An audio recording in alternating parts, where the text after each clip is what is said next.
Wysteria, energy, twister.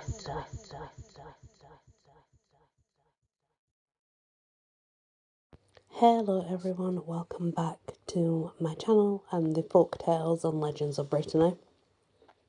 The Châteaux of Britany, this is called. The Châteaux of Britany may truly be called the historical and legendary shrines of the province, for within their halls, keeps, the donjons Breton tradition and history were made. It is doubtful, indeed, if the castellated mansions of any other country, say perhaps those of Rhine, harbour so many legends, arising either from the actual historical happenings connected with them, or from the more picturesque yet terrible associations which they are popularly supposed to have with the powers of evil. The general appearance of such a building as the Breton Château lends itself to sombre tradition. The massive walls seem thick enough to retain all secrets, and the cry for vengeance for blood spilt within them cannot pass to the outer world through the narrow meurtrières or arrow slits of the auvent corps. The broad yet lofty towers which flank the front rise into a toiture or coif, like an enchanter's conical cap. There's something we actually call the cone of power, by the way. It's the same sort of thing. The lucarnes, or attic casements, are guarded on either side by gargoyles, grim of aspect, or perhaps by griffins, holding the shield-borne arms of the dead and gone seigneurs. Seek where you will, among the wizard houses of old Prague, the witch dens of ancient Edinburgh, the bat-haunted castles of Drachenfels or Einstein, you will come at nothing built of man more informed with the soul of the Middle Ages, more drenched with this and their peculiar savour of mystery, than these stark keeps, whose crests and gurrets rise above encircling woods, or frown upon mirroring rivers over the length and breadth of the Breton land. The next is called La Roche-Chagou. One of the most typical of the Châteaux of Britany is that of La Roche-Chagou, at one time the guardian of the mouth of the river Trèaux. It is built on the top of a hill which overhangs a tree, and from one of its battlemented galleries a splendid view of the windings of the river can be obtained.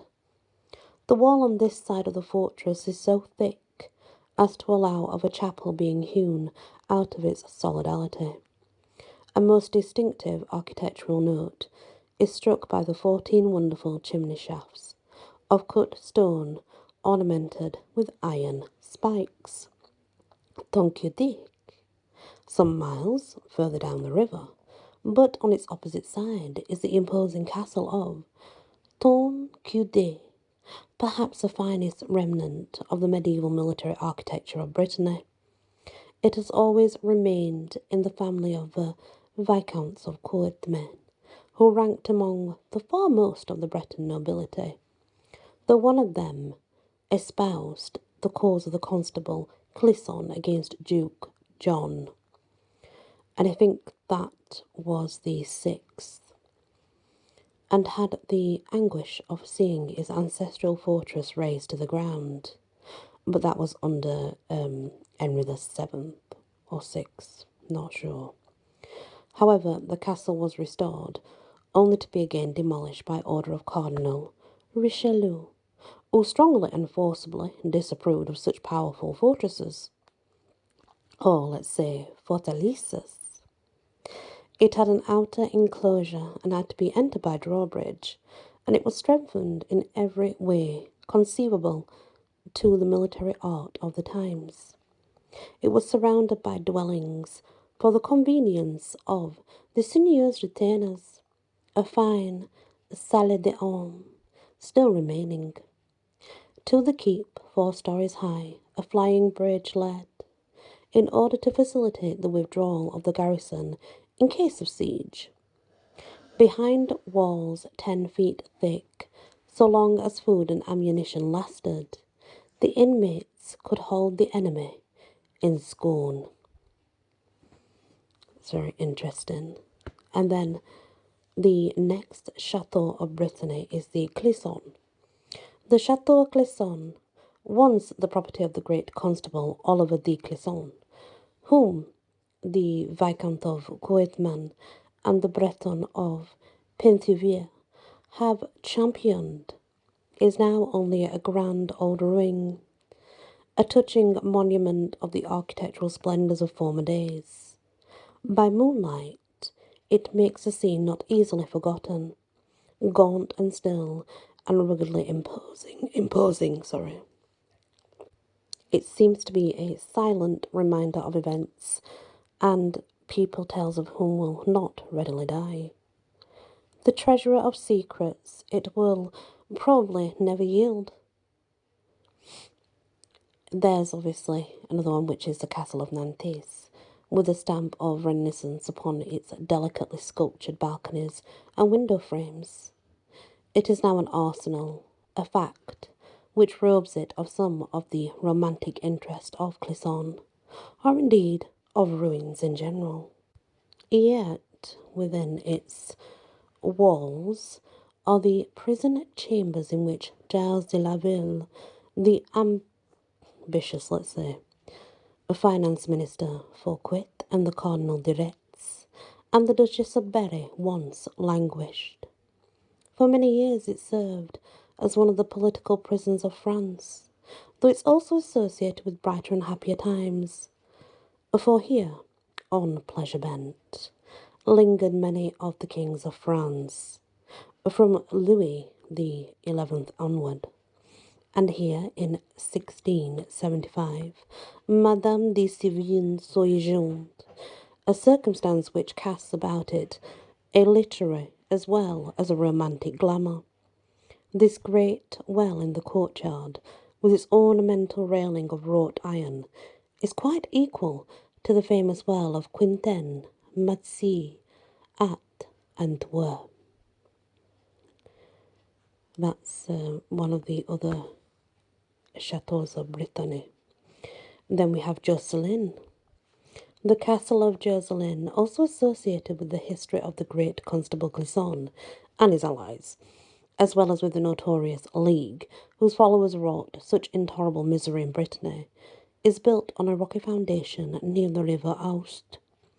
With its imposing front and conically roofed towers, it's one of the best examples of 12th century fortress chateau. Very different in tone is the architecture of the interior court, being that of the period when the lighter traceries and the more imaginative lines of the reminiscence were in favour. The window openings of the 2 first stories are beautiful enough to rival those of Chambord and equal those of Bleu.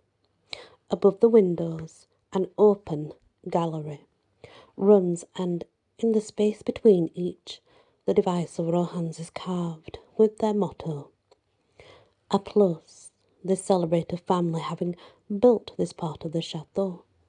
About the year 1400, Clisson added a keep, walls, and parapets. But in 1629, when the fortress was no longer a stronghold of the League, these were permitted to fall into ruin. Through the courtesy of the family, now in residence, this wonderfully preserved castle may be visited, a circumstance for which the tourists in Brittany should indeed be grateful. Interest, without these many walls, clings around the well, with its ornamental railings, the noble and lofty hall, the library, with its magnificent chimney-piece, repeating again in stone the Rohan motto, A plus, and the equestrian statue of Clisson by Fremier in the dining room. So apparently it's a very popular place to visit if you're interested in history and the Châteaus of Britany. That would be the one you would want to go see, is what it's saying. Not just because of the building itself, but I think they're making a point about the grounds, and in particular this well. There's a lot of myth and legends surrounding that particular well. Hopefully I'll be able to show you pictures as I'm telling this, so that you know what it looks like, etc. Well, a little bit at least, anyway. That's the first part of the Châteaus of Britany. There is many more to come though, but we'll do them so many at a time, just so that hopefully I can add pictures in there so you can see what area I'm talking about and what they actually look like. Thank you for listening, and many blessings. Wysteria, energy, twister.